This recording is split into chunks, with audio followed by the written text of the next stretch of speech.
out of the way in order to make this possible. So there's a lot of German ancestry there.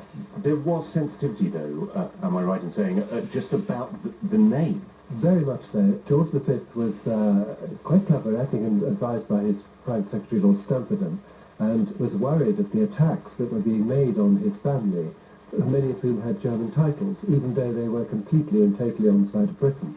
And so in 1917, he got a number of them to drop their German titles, and he himself assumed. It's interesting, though, if I may be serious for a moment about this state visit. It's, of course, the early state visits were by nature conciliatory. This one's very much looking to the future. I mean, it's looking to try to get better terms for the European Union. It's not the Queen doing that, but the fact that David Cameron is flying over especially for the state banquet tonight, that's pretty unusual.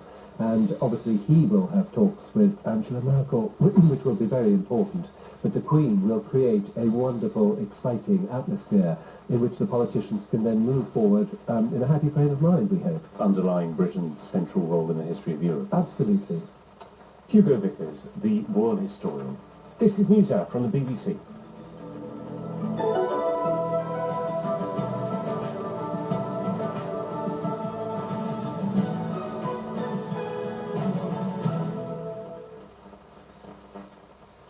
Later in the programme, our Middle East editor Jeremy Byrne gains rare access to the conflict inside Yemen.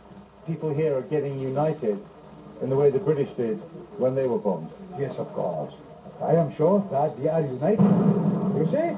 And this is the answer of Saudis. You have to take care, yes.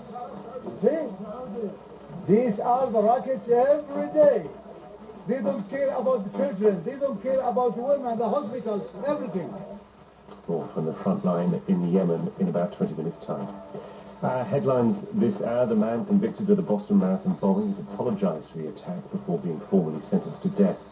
And President Obama has announced changes to his country's hostage policy in response to criticism from the families of kidnapped Americans.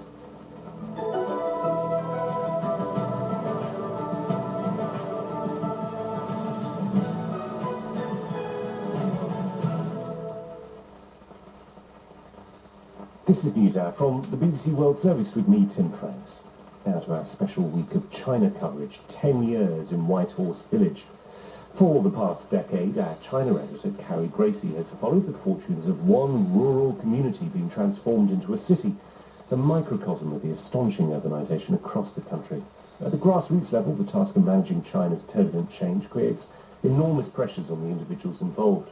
Today, Carrie brings you the story of the Communist Party secretary.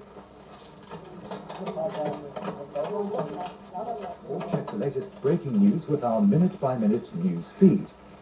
If you want to take the news with you, we offer you downloadable podcasts to listen at your convenience, or archive programming, so you can catch up on the programs you've missed. Or you can access bbc.com/news on your mobile phone. bbc.com/news also lets you give feedback direct to our programme teams. All this content, coverage and opportunity makes the BBC the world leader in news coverage online. bbc.com/news. Coming up on NewsHour in the next 30 minutes, the European Union showed itself remarkably disunited over dealing with migrants. Our Middle East editor is caught in the conflict in Yemen. And Shakespeare, not funny, must be choking. This is the BBC World Service.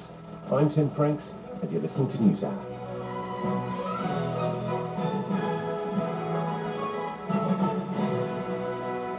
First, let's get a summary of the latest news. BBC News with David Austin. The man convicted of the bomb attack on the Boston Marathon has apologized to the victims. Djokhar Tsarnaev, the 21-year-old ethnic Chechen, was speaking in court before he was formally sentenced to death. He said he'd listened to everyone who spoke on the witness stand and noted the strength, patience and dignity of the survivors. President Obama has announced changes in the United States policy towards hostage-taking. The president made clear that families paying ransom for their captured relatives would not face prosecution. The Eurozone finance ministers in Brussels have wrapped up their latest deliberations about the Greek debt crisis with no solution in sight yet. The German finance minister said not much had changed since Monday, when the ministers got a first look at the most recent Greek proposals. One of the top coaches in athletics, Alberto Salazar, has issued a lengthy and detailed rebuttal of doping allegations saying he would never permit doping. He said he had not and would not condone any athlete he trained using a banned substance. The French Parliament has adopted a controversial surveillance law, despite an outcry over revelations that the United States had been spying on President Hollande and his two predecessors. The law will allow the French intelligence services to bug suspects' homes and track their cars without prior authorization from a judge. Alabama has become the latest U.S. state to ban the Confederate battle flag from official buildings because of its racist connotations. The decision comes in response to the killing of 9 black people in a church in Charleston a week ago. The daughter of the late singer Whitney Houston has been moved to hospice care after months of treatment in hospital. Bobby Christina Brown, who's 22, was found unresponsive in a bathtub in her home in Atlanta in January. Her mother died in 2012 after a similar incident. Those are the latest stories from BBC News. Coming up next here on NewsHour, Europe struggles over migrants. First, our daily look at business news, and we're up at the high end of finance today, in particular Queen Elizabeth's finances. Figures out today showed that the Queen's property empire has nearly doubled in value over the last decade, and last year contributed £285 million in profits to the British government. It's about $450 million US. The Crown Estate owns great swathes of land and various posh addresses. It hands all its profits to the British government, and about 15% of those profits are then passed on to the Queen. Simon Jack spoke to Alison Nimmo, who's chief executive of the Crown Estate. He asked her first if it was true that the Queen actually owns the seabed around the UK coast. We have this incredibly diverse portfolio. Half the coastline, our favourite beaches, the seabed out to 12 miles, where we've got a fantastic renewable energy business, offshore wind farms, agriculture, aquaculture, but as you say, the core of the portfolio is here in London. And just tell me, who actually owns this legally?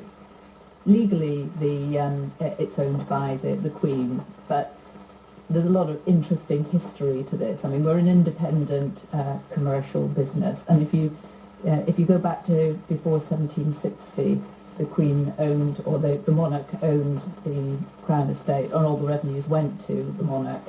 And then George III, back in 1760, did this deal with Parliament where, in return for the civil list, he gave up those revenues. So these days, as you say, all the profits we generate from the Crown Estate go back to Treasury. But the Queen takes a little slice of that. What are your best performing assets? I mean, how's the business doing?